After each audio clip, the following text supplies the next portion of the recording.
Hello guys, welcome back to Mishtu kitchen house. আমি মিষ্টু। আজকে বানাবো কাঁচা চানা দিয়ে একটা অসাধারণ রেসিপি, যেটা রুটি, লুচি বা পরোটার সাথে খেতে দারুণ লাগে। তো আমি রেসিপিটা বানানোর জন্য আলুটাকে ডুমো ডুমো করে কেটে নিয়েছি, কাঁচা চানাটাকেও সেদ্ধ করে নিলাম। এখানে টমেটো, পেঁয়াজ, আদা, রসুন একসাথে টুকরো টুকরো করে কেটে নিয়েছি। আলুটাকে আমি লাল লাল করে ভেজে নেব। পরিমাণ মতো নুন আর হলুদ দিয়ে দিয়েছি। খুব লাল লাল করে ভাজতে হবে আলুটাকে।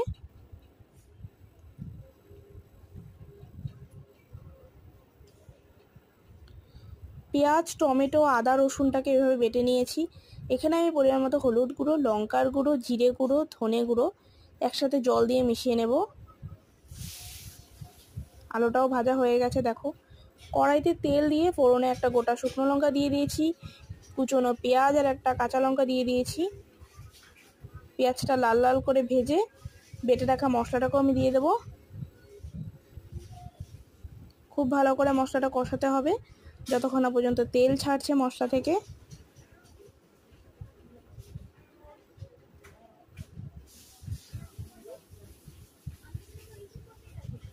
দেখো, মশলা থেকে তেল ছেড়ে দিয়েছে।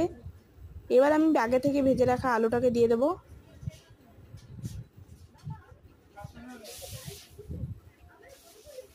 সামান্য মিশিয়ে সেদ্ধ করে রাখা কাঁচা চানাটাকেও আমি দিয়ে দেবো। পরিমাণ মতো নুনও দিয়ে দিয়েছি।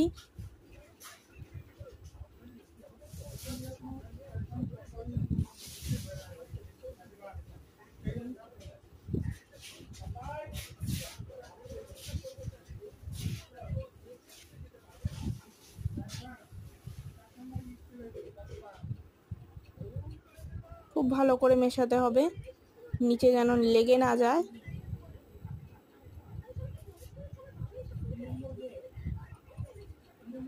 পরিমাণ মতো জল দিয়ে দেবো আমি।